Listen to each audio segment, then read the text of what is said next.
जांजगीर चांपा जिले के प्रभारी मंत्री और छत्तीसगढ़ के वित्त मंत्री ओपी चौधरी का बीते दिनों 24 जून मंगलवार को जांजगीर आगमन हुआ।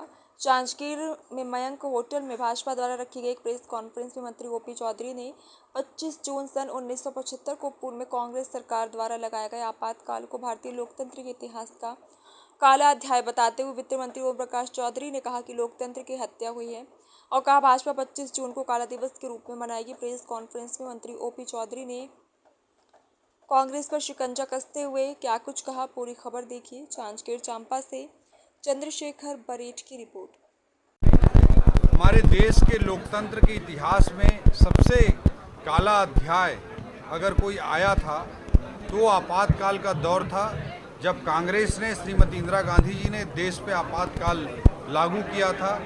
इस समय सारे मौलिक अधिकारों को समाप्त कर दिया गया था। सारे व्यक्ति के अभिव्यक्ति की स्वतंत्रता, जीवन जीने की स्वतंत्रता, सुनवाई का अधिकार, किसी को गोली भी मार दिया जाए उस पे भी अदालती कार्रवाई के अधिकारों को एक तरह से छीन लिया गया था। ऐसा दौर आया था।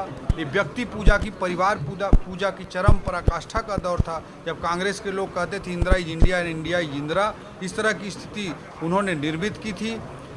इसके अलावा 100 के लगभग बार 356 लगाकर चुनी हुई सरकारों को भी कांग्रेस ने हटाकर लोकतंत्र की हत्या करने का प्रयास किया। इस तरह से भारत के लोकतंत्र को कुचलने का काम कांग्रेस ने किया था। जब वो सत्ता में रहते हैं तो उनका ये चरित्र रहता है, आज विपक्ष में है तो दुनिया भर के अनर्गल आरोप लगाते हैं। इन सब विषयों को रखते हुए कल लोकतंत्र हत्या दिवस के रूप में भारतीय जनता पार्टी मनाने जा रही है, और ताकि भारत देश की जनता जनार्दन के समक्ष लोकतंत्र के हत्यारी कांग्रेस के असली चेहरे को उजागर किया। सर, मानसून सत्र में विधानसभा के नेतृत्व में चरणदास महतो ने विपक्ष को लाठी लेकर जाने की बात कही। सर, ये उनके आपातकाल वाली जो लोकतंत्र को कुचलने की कांग्रेस की मानसिकता है, उसी का ये परिचायक है और उसी के तहत इस तरह की भाषा का वो प्रयोग करते हैं। ये परिवारवादी राजनीति से कभी ऊपर नहीं उठ सकते और भारत के जनता के लोकतांत्रिक अधिकारों को कुचलने का, अशांति और अव्यवस्था फैलाने का हमेशा दुष्प्रयास करते हैं। लेकिन भारत देश की जनता, छत्तीसगढ़ की जनता बहुत अच्छे तरीके से समझ चुकी है और यही कारण है कि आज कांग्रेस को विपक्ष के नेता बनाने के लिए भी लाले पड़ गए 2-2 चुनाव। Thank you.